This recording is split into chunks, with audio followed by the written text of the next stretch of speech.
All right, Nicky Hawkins outside the London Stadium, West Ham Fan TV. Boys, just another brilliant performance against Arsenal. Scott, take us through the starting lineup. Same as Chelsea. Exactly the same as Chelsea. Chelsea, No yeah. difference. No difference. Was that the right way to go? Yeah, definitely. The way we played against Chelsea, defensively, you can't change it. But maybe Antonio, you could have thought he looked tired against Chelsea, give him rest, but he's just gone like for like, hasn't he? Yeah, I don't think you could have changed the team from Chelsea. I think that they worked hard on Saturday, and it was right to start. It's the way Arsenal set up really was what I was more worried about, and I thought they put out a bit weakened team tonight. I'll be honest with you, mate. I saw the game against Southampton, and I thought the players they took out were the right players to take out because they were worse than the players they had on the pitch there. I was surprised that Lacazette didn't start. I thought we would have started tonight. But then again, I was just surprised because if you'd have watched the game, if they'd have done their research and they watched the game against Chelsea, we dealt with everything into Morata in the air, and they put Giroud up there, which is he's more or less a B-Tech Morata, isn't he? Yeah. Like he's just got no change in there, and well, I thought we was brilliant again today. Yeah. It was a like-for-like performance against Chelsea. We just didn't get the goal. That was the only difference. I think we've got to give a lot of credit to Ogbonna and Reed again tonight. The way they was unbelievable again, and even Creswell. I said to you, didn't I? The way he drops in there and supports Reed and Ogbonna, he seems different, doesn't he? Yeah. Creswell. The last 3 games, he's been on top form, and Masuaku in front of him. He didn't have a great game like he did against Chelsea, but he's still effective in certain areas. And Anatovich as well. We had that goal ruled off. It was offside from what I've seen. But look, at the end of the day, like we said earlier, if you offered us 4 points out of these 3 games, we would have snatched it. You know what I mean? That's massive. We said after these 3 games against City, Chelsea, Arsenal, we didn't want to be out of reach. We're not. We're still there. Palace won last night. But look, we've got Stoke now, Newcastle, Bournemouth, and then West Brom. There's 4 games there. If we play like we did there, we should get at least 7 points. We came into this game last year where after we got absolutely rolled here. Best team I see play last year was Arsenal. Yeah, City as well. I thought, but we just didn't get a sniff last year. We was all over them this year. Didn't give them a sniff at all. But what's more important than that, I think, is this is now 3 games unbeaten at this stadium. And when's the last time that happened? It hasn't, has it? I don't know. Thinking offhand, I don't think it has happened. And it's good. At the end of the day, 2 of the top teams in the country have come here. Neither of them have scored. We, like you said, last season they put 5 past us. Right, Chelsea was a different story. It was only we beat them here in the cup, and it was only 2 in the league or 3 in the league. But we look so much better all over the pitch. Yeah. We're more compact. A lot of Arsenal fans will be disappointed. We heard them down there for Arsenal Fan TV. They're disappointed, and they think we park the bus and we shut up shop. But what they don't realise is they're not in our position. You've got to do this against the big teams. They're frustrated because we made them frustrated. We didn't let them play, just like we didn't let Chelsea play. And to be fair, we didn't let City play. To be honest with you, things like that, when people complain about us, like teams like us, what do they want us to do? Roll over and let us tickle our bellies. Mourinho, and he's he runs the top teams in the world at times. But this is what I'm saying. The things like that annoy me because they think we're going to stand here and let it roll over and let them tickle our bellies. They think everyone should do that. They think the only games they should have in a season are against the other top sides. And they don't like it when they come to the lesser sides, and you frustrate them. You don't let them play. You know what I mean? And that's how we're going to get our points against these boys. We've done it against Chelsea. We've done it against Arsenal. We've got 4 points in the last 2 games here by playing like that. Well, keep on doing that. Keep on doing it. That is the thing. It works against these. But not only that. Like they say, oh, you're part of like we didn't have chances. We had 3 massive chances to win that game. Let's be honest, we had the better chances in the game overall. Right, the Anatovich header, which was offside. Hernandez rightly ended it in the bar. We could have had a penalty. And then there's wrestled down at the box closer in. I thought it was a penalty. We restricted them to long-range shots like we did with Chelsea. And the thing is, teams like the thing is with the Cities, the Chelseas, the Arsenals, Uniteds, they don't like it when teams put it up them. And we was getting stuck in. Zabaleta tonight for me was unbelievable. He's so the experience of him come out tonight because he showed it. And he done that against Chelsea, and he done it against City. And the thing is, it worried me a little bit as well, being up against Alexis. Yeah, definitely. But the thing is, listen, he come here last year. He got hat-trick, Alexis Sanchez. He was unbelievable. Tonight, listen, he didn't even look like he was on the pitch. Ozil as well, another player. The only player I thought for them that looked a little bit dangerous was Jackie Wilshere. Yeah, he was And, superb. and you know, my feelings on Jack Wilshere, I'd love to see him here in January. Whether we get him or not, that's another thing. But if I was Arsenal now, I'd tie him down because he's a great player. I love watching him play football. I didn't even realise Ozil was on the pitch.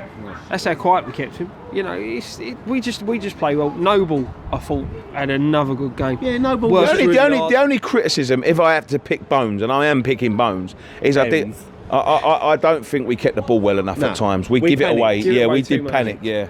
We panicked on the ball a lot of times, and there was a lot of just smashing it out and waiting for them to come on. But look, the back four today was unbelievable again. Obiang had another great game. The only thing I'd wish is that Moisey just gambled that little bit sooner with Chicharito. But it's always 0-0's always a tough one to make that sub because if he brings him on and we lose. But I thought maybe Andy Carroll last 5 minutes. He said it. Chuck him on, get it up there, frighten them a bit because they don't like Andy Carroll. No one likes Andy Carroll. I probably would have pulled Antonio off earlier as well. He looked dead on his feet. You know, probably after about 45 minutes. To be honest, again, didn't yeah, he? Of course He gets does, a lot of course he does. criticism, and I can He's see just why not people fully get. fit, I don't I think. can see why people get frustrated, but I won't criticise him. He works hard. Chelsea, he works his socks off. And he's a danger. Yeah, he's always a danger. He's got that pace, but I just think Chicharito that little bit earlier, we might have won that game. But look, like I said, 4 points out of these last 3 games, none of us thought that. You go back to fan cams after Leicester at home. People were saying we was relegated. Yep. We ain't even worth turning up for the rest exactly. of the season. Yeah. Now, if we'd have won tonight and won on Saturday, we're top 10. So you see, look, at the end of the day tonight, good point, another clean sheet. You know, every result I think went our way tonight, which is good. But these 4 points and the performances mean nothing if we don't go out to place. Well, this is what I'm just about to say. I don't think it's necessarily Stoke. I think you can get away with a draw there, but it's the teams coming up, the Newcastles, the West Broms, the Bournemouths and all that. Them teams that are like, I looked at the fixture list and the next 5 or 6 games, apart from Tottenham, are all the teams around us, like within touching distance. And if we go there and we, get 2 or 3 wins, we'll be well out the mire. I'd That's like. it. Oh, go on. I'd like to see him change it up a bit on Saturday and maybe start Chicharito. Just mix it up a bit because Stoke would have watched us over the last 3 games and they know how we're going to set up. So if we start with Chicharito up front, it's a bit different. Maybe put Antonio out on the wing.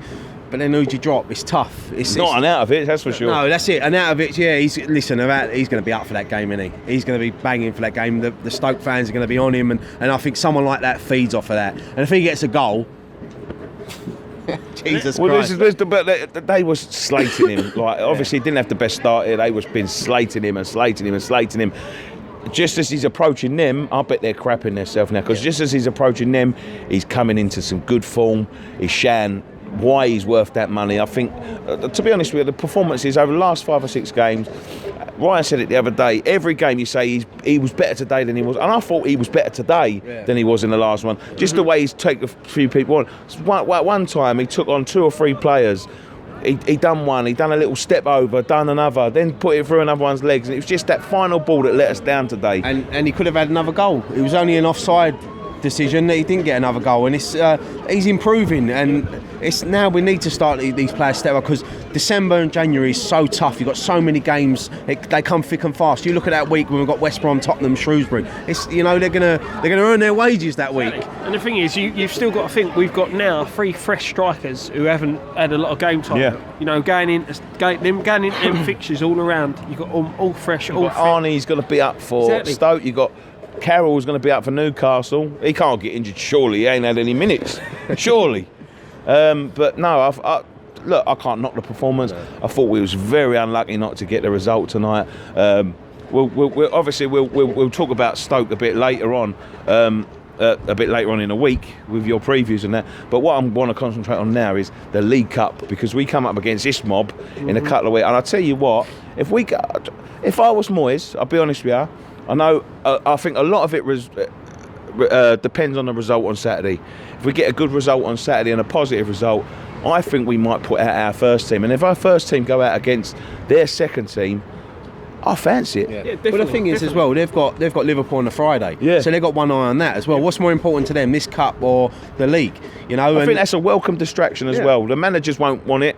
I don't think, like, obviously the position we're in, Arsenal coming off of 2 draws and they won't fancy it either. But for the fans, I think it's a welcome distraction, and I think a semi-final, you know. But look at it this way: if we put our bench on starting against Arsenal, you've got Joe Hart, Sacco, Hernandez, and Carroll. You know, they're players there that could get in our first team, should be in our first team. Exactly, and like you said, they've got big league games to worry about. You know, as much as it is a quarter final and you're only 2 games away from Wembley, or 3 games away, 'cause it's double leg, but you know, they've got to be looking at. They want to get in that top 4. They're not guaranteed to win Europa League. There's tough teams coming in there. It's tight down there at the minute. That's what I mean. They're going Burnley are in the top 4, aren't they? Yeah, fair play to Burnley. You know, you can't knock a team like. I mean, Sean Dyche. If he was foreign, he'd be managing the top 4 team. You know, he's a great manager, and he's someone that I would like to have seen at West Ham. But Stop talking his bollocks. no, he is. He's a great manager. He's done well at Burnley, and I'm surprised a bigger team haven't come in for him. He was rumoured to go to Everton, but they weren't Big Sam. I mean, they won again tonight at Newcastle 1-0. You know, they're in the top. But that drops top 8 now. Newcastle right in That's it. it. That's Listen, what I'm saying. Newcastle ain't won in Everything's going their way at the nine minute. games now. They're not Yep. winning, and they've got to come here next week. You know, this is what I'm saying. These are the teams we've got to start picking These are points the- up again. these are the important massive ones. games. These 3 games we just had were important, but the next 3 are more important in my eyes. Confidence as well. Confidence going in. It's- You know, no, I we've don't- seen I don't think it's- improvements but I don't- in the last 3 games, which gives every player confidence. Yeah, in that that's the good thing. We go in like these 3 games. We could have been on the end of 3 absolute drubbings. Yeah, it could have been 6-0 at City, 5-0 here against Arsenal, and another 3-4-0 against Chelsea. Yeah. But it's not. It's a very narrow loss to City where we was unlucky not to get the draw. A win against Chelsea and a very unlucky not to get the win against Arsenal, and they're going to be going into these games confident. I'm confident that, like I said this a couple of games ago, and people were laughing at me in the YouTube comments saying, "Oh, you're still deluded. You're a one-off against Chelsea." Look, if we start playing like this, and this is the thing about this team, right? You see under Bilic, we went to Burnley. We played like that. We played brilliantly. Yeah. But we never carried that on to the next game. The thing is, but what Moyes has done is he's had 3 exactly the same performance. Consistency is key, and that is here at the London Stadium as well. It's about time we started to make this a little bit of a I was going to fortress. say as well is that you remember walking out here after that Liverpool game, we was all head down. You think of the last 3 games we walked out here: Leicester at home, positive. Chelsea at home, massive, and today as well, I'd put that in the same bracket as the Chelsea game. I think a point against Arsenal is massive, you know. And In the position we're in. yeah, in the position we're in. And listen, if they can play like that against the top teams, go and do it against the teams around us, because then we won't have no problem. We'll move up the table, and then listen, we get into January, we get a couple of signings in, and who knows? Listen, if we was all offered mid-table now, we'd take it, wouldn't we? Sure. We'd all take it. I think we should have one eye on this cup, because I think we can do well in it. You know, I wouldn't swap a loss here tonight for a win next week. No. You know, I wouldn't. You know, I'd take the performance here tonight. Yeah. To go, it makes us more confident to go there and get a result. yeah. And you know what? Look, we've won at the Emirates before. It's not a place that I know we ain't won there for years, but we won there the other year. But we can go there. It's a cup game. Anything can happen. We was 2-0 down against Spurs in the last round. We come back 1-3-2. That's confidence there. And we've got a good and someone like Noble and they'll remind them they should watch that Tottenham game before they play Tuesday. Yeah, without fail. And as I said, you've still got Czech coming back. Fernandez picked up the knock, so he's going to be hopefully be back for that one as well. So we've got some good players coming back in. Like you said, you've got England's #1 sitting on the bench now. Exactly. But a massive month for West Ham over the next month, you know what I mean? So, thank you very much for joining us on this edition of Post Match Reaction. Go and follow all of our fan cams that we've just filmed. We spoke to some of the Arsenal Fan TV boys as well, so go and check that out. We'll be back tomorrow with a preview for the Stoke game and all the content going along there. Don't forget to go and follow us on Facebook, facebook.com/West Ham Fan TV, Twitter @West Ham Fan TV, Volley @West Ham Fan TV, Snapchat, Instagram, all the stuff we don't use. And boys, one thing left to say. the t-shirts? What t-shirts? Were we selling t-shirts at one point? They're website? still in the store, mate. Yeah, I think they're still store. Still in the store. Come on, you eyes. Come on, you eyes.